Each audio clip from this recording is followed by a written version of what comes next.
फर्ज करें बॉम्बे की किसी बहुत ही पुरहुजूम इलाके की एक सड़क है हम्म। और वहाँ एक अंडरग्राउंड देसी शराब का अड्डा है। धुआं है, शोर है और बस आम थके हारे लोगों का एक मेला लगा है। बिल्कुल एक आम सा माहौल जो सड़कों पर होता है। सही। और वहाँ दीवार पर बाकायदा एक बड़ा सा बोर्ड लगा है जिस पर लिखा है qawwali is not allowed here. यानी यहाँ गाना बजाना सख्त मना है। अच्छा, वाकई? जी हाँ। हाँ। लेकिन उस बोर्ड के ठीक नीचे एक शख्स बैठा हुआ है और वो ना सिर्फ वहाँ अपनी गज़लें सुना रहा है बल्कि उसने उस शराब खाने को एक बाकायदा मुशायरे में तब्दील कर दिया है। क्या बात है। हाँ, लोग उसकी शायरी पर झूम रहे हैं और वो शख्स कोई आम सड़क छाप शायर नहीं है बल्कि अपने वक्त के अजीम तरीन उर्दू शायरों में से एक है। यहाँ जो सबसे हैरानकुन बात है वो ये कि आखिर एक फनकार जिसके पास अल्फाज का इतना अजीम खजाना हो, वो ऐसी जगह पर मेरा मतलब है इस तरह के माहौल में क्या कर रहा है। वही तो। और यही वो बुनियादी सवाल है जो आज हमारे इस गहरे तज्जिए की बुनियाद है। खुशी ना गमी टीम की जानिब से आज हम उर्दू अदब के अजीम फनकार असद भूपाली को खिराज अकीदत पेश कर रहे हैं। जी, क्योंकि 9 जून 1990 को असद भोपाली ने अपने वतन भोपाल में इस दुनियाए फानी को अलविदा कहा था। बिल्कुल। और आज उन्हें हमसे जुदा हुए ठीक 36 साल हो चुके हैं। वक्त वाकई कितनी तेजी से गुजर जाता है। सही कहा। तो हमारे पास जो दस्तावेज है इस गहरे तज्जिए के लिए वो उर्दू अदब के मशहूर शायर और अदीब नीदा फाजली की किताब चेहरे का खाका है। इस किताब में नीदा फाजली ने असद भोपाली का एक ऐसा खाका खींचा है जिसने अदबी हलकों में एक आब भौचाल ला दिया था। असल में निदा फजली खुद किसी पहचान के मोहताज नहीं है। वो अपनी बेबाक शायरी और मज़ामीन के लिए हमेशा चर्चा में रहते हैं और इस खाके पर भी बहुत लोगों ने शदीद एतराज किया था। हाँ, क्योंकि उन्होंने बहुत खारी बातें लिखी थी। तो चलिए इस कहानी की तह तक चलते हैं। मेरा मकसद यहाँ किसी शायर की सिर्फ झूठी तारीफ करना नहीं है बल्कि एक अजीम फनकार की शख्सियत के उन पहलुओं को भी समझना है जो आमतौर पर छुपा दिए जाते हैं। और इस बात को समझने के लिए निदा फजली की उस पहली मुलाकात का जिक्र करना बहुत जरूरी है जो असद भोपाली के साथ हुई थी। वो बांद्रा में लिंकिंग रोड वाला वाकया। जी हाँ, लिंकिंग रोड पर एक ईरानी होटल था फेयर डील नाम का और उसके बाहर शंभू महाराज की पान की दुकान थी। सही, जहाँ असद साहब आमतौर पर पाए जाते थे। बिल्कुल। बम्बई की इतनी तेज रफ्तार जिंदगी में असद साहब का हुलिया और उनका मिजाज बिल्कुल किसी लखनवी नवाब या शायर जैसा था। ये बड़ा अजीब सा कॉन्ट्रास्ट है। बहुत अजीब। और निदा फाजली बताते हैं कि वहां उस पान की दुकान पर उनकी फितरत का एक बहुत दिलचस्प रुख नजर आया। एक आम सा शख्स वहां खड़ा था और उसने एक मिसरा कहा, जमाना बड़े चैन से सो रहा है। यानी कोई बहुत आला अदबी मिसरा तो नहीं था ये, बस एक आम सी लाइन थी। हाँ, बस आम सी लाइन। लेकिन असद साहब ने फौरन वहां खड़े खड़े उस पे दूसरा मिसरा लगाया, जो होना था पहले वही हो रहा है। अरे वाह, क्या चुस्त मिसरा लगाया है। सही कहा ना। लेकिन कहानी यहाँ खत्म नहीं होती। वहां खड़े एक और बुजुर्ग ने इसे आगे बढ़ा दिया और कहा, जो तन्हा बेघर है वो रो रहा है। अच्छा, तो यानी उसने वजन और बहर का थोड़ा सत्यानाश कर दिया। बिल्कुल। और यहाँ असद भोपाली शदीद नाराज हो गए। वो उस आम सड़क छाप माहौल में भी एक उस्ताद शायर थे। शंभू महाराज तो मुस्कुराता रहा, लेकिन असद साहब को गुस्सा आ गया कि भाई बहर और वजन का मयार क्यों गिराया। ओह वाह, ये तो वही बात हुई कि जैसे कोई अजीम पेंटर किसी बड़ी और महंगी आर्ट गैलरी के बजाय सड़क किनारे किसी खंडर की दीवार पर अपना मास्टरपीस बना दे, लेकिन अपने मास्टरपीस पर वो किसी को लाइन नहीं मारने देगा। ये मिसाल बिल्कुल ठीक दी आपने। वो कॉम्प्रोमाइज नहीं करते थे। लेकिन एक बात यहाँ मुझे थोड़ी खटक रही है। एक तरफ वो फन पर बिल्कुल समझौता नहीं कर रहे, वजन और बहर की इतनी फिक्र है, तो फिर दूसरी तरफ वो अपना अजीम फन किसी आला अदबी महफिल में पेश करने के बजाय इन सड़क किनारे पान वालों या अंडरग्राउंड बार में क्यों बहा रहे थे? देखें, असद भोपाली दरअसल रिवायती अदब और उस ड्राइंग रूम कल्चर की कैद से बिल्कुल आजाद थे। आजादी के सेंस में? इस सेंस में कि उनके नजदीक शायरी किसी महल की मोहताज नहीं थी। वो आम इंसान के जज्बात की जबान थी। वो उन आम दुकानदारों और मजदूरों में इसलिए बैठते थे क्योंकि वहां उन्हें खालिस इंसान मिलते थे, कोई बनावट नहीं थी। अच्छा, यानी वो आर्टिफिशियल अदबी दुनिया से दूर रहना चाहते थे। लेकिन ये सलाहियत आई कहाँ से? मेरा मतलब है, बम्बई की गलियों में पान वालों को शायरी सुनाने वाले इस शख्स में इतनी पुख्तगी एक दिन में तो नहीं आ सकती ना? बिल्कुल नहीं आ सकती। और इस सवाल का जवाब उनके आबाई शहर भोपाल की मिट्टी में छुपा है।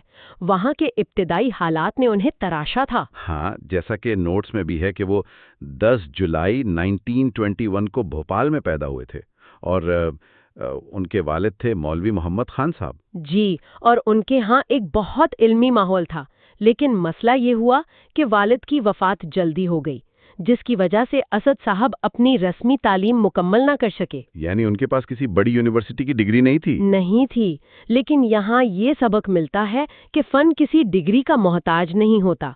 उनका मुतालिया इतना वसी था और उनकी फितरी सलाहियत इतनी मजबूत थी कि उन्हें किसी कागज के टुकड़े की जरूरत ही नहीं पड़ी। टिल कॉलेज में होने वाला वो बैतबाजी का मशहूर वाकया है। ओहो, वो वाकया तो उर्दू अदब की तारीख का एक अहम हिस्सा है। खुशी ना गमी टीम ने खास तौर पर इसका हवाला दिया है। उस मुकाबले में उस्ताद शायर नुए नरवी साहब मौजूद थे। और नुए नरवी का उस वक्त एक बहुत बड़ा रुतबा था। उन्होंने उस बैतबाजी के मुकाबले में एक इंतहाई मुश्किल मिसरा फेंका। जी, और वो मिसरा क्या था? हाँ, इश्क के वास्ते है दिल की यार। सही। और दूसरा मिसरा था, कोई देखे ये तिल की ओट पहाड़। वे वाकई ये मिसरा दिया उन्होंने? जी हाँ। अब देखें, इसमें सिर्फ लफ्जी मुश्किल नहीं थी, बल्कि तिल की ओट पहाड़ एक मुहावरा है जिसका मतलब है छोटी सी चीज के पीछे किसी बड़ी चीज का छुपा होना। मुखालिफ टीम तो बिल्कुल सन्नाटे में आ गई। जाहिर है वहां काफिया मिलाना भी था और उस तमशील का जवाब भी देना था। पूरा हॉल खामोश हो गया होगा। बिल्कुल। ऐसी खामोशी के सुई गिरे तो आवाज सुनाई दे, और फिर उस खामोशी को चीरते हुए असद भोपाली ने फौरन आवाज लगाई। और उन्होंने क्या जवाब दिया?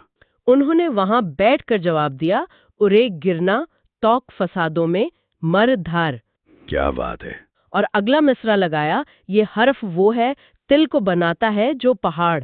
अरे बाप रे, यानी उन्होंने उस आम से तिल को बाकायदा एक इनकलाबी हर्फ बना दिया। यही तो उनका कमाल था। पूरा हॉल तालियों से गूंज उठा, और वही वो लम्हा था जिसने उन्हें भोपाल में रस्मी तौर पर एक मोतबर शायर तस्लीम करवा दिया। ये वाकई रोमांटे खड़े कर देने वाला वाकया है और इसी से रब्त बनता है जब 1944 में उन्होंने तरक्की पसंद तहरीक में शमूलियत इख्तियार की। वहां इनकलाबी शायरी का जोर था, लेकिन असद ने गजल की मिठास कभी नहीं खोई। अगर हम इसे बड़े मंजरनामे से जोड़ें तो समझ आता है कि असली फनकार हालात का रोना नहीं रोता, बल्कि वो हालात से ही अपना फन तराशता है।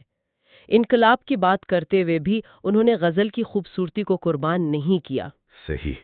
लेकिन यहाँ आकर बात वाकई बहुत दिलचस्प और थोड़ी दर्दनाक भी हो जाती है, क्योंकि जब इतनी फितरी सलाहियत रखने वाला ये शख्स बम्बई की उस चमकती दमकती फिल्मी दुनिया में पहुंचा, तो फिर आखिर क्या हुआ? यहाँ निदा फाजली का खाका अपने उरूज पर पहुंचता है, और वही बात करता है जो आम तौर पर लोग छुपा जाते हैं। देखें, उन्हें फिल्मी दुनिया में उरूज तो मिला, बी.आर. चोपड़ा की पहली फिल्म मिली, और वो मशहूर गीत कबूतर जा जा जो बाद में इतना हिट हुआ, वो उन्हीं का लिखा हुआ था। कामयाबियां तो बेपनाह थीं, लेकिन मसला ये था कि यही वो वक्त था जब उन्हें हाई सोसाइटी में रहकर शराब और बेएहतदालियों की आदत लग गई। यानी सक्सेस उनके दिमाग और जिस्म दोनों पर हावी हो गई। जी, निदा फजली ने वाज़े तौर पर लिखा है कि उस दौर में साहिर लुधियानवी, कैफी आजमी और मजरू सुल्तानपुरी जैसे शायर भी उसी फिल्मी माहौल का हिस्सा थे।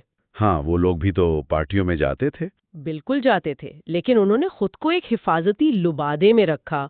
उन्होंने फिल्मी दुनिया से अपना फायदा निकाला और अपने मुस्तकबिल की बुनियाद मजबूत की। जबकि असद भूपाली ने ना तो अपनी फैमिली को कभी बॉम्बे बुलाया और ना ही अपने मुस्तकबिल की फिक्र की। उन्होंने सब कुछ बस तबाह कर लिया। यही सबसे बड़ी तकलीफ दे बात थी निदा फजली के नजदीक।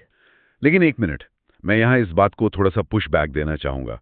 क्या वाकई असद की नाकामी की वजह सिर्फ शराब थी, या शायद वो दिल से एक मलंग थे, एक दरवेश थे जो दुनियादारी के इस लेन देन वाले निज़ाम को मानते ही नहीं थे? देखिए, मलंग होना या दरवेश होना बहुत रोमानी लगता है सुनने में, लेकिन निदा फजली का यही मेन पॉइंट है जो वो इस खाके में समझाना चाहते थे। क्या पॉइंट?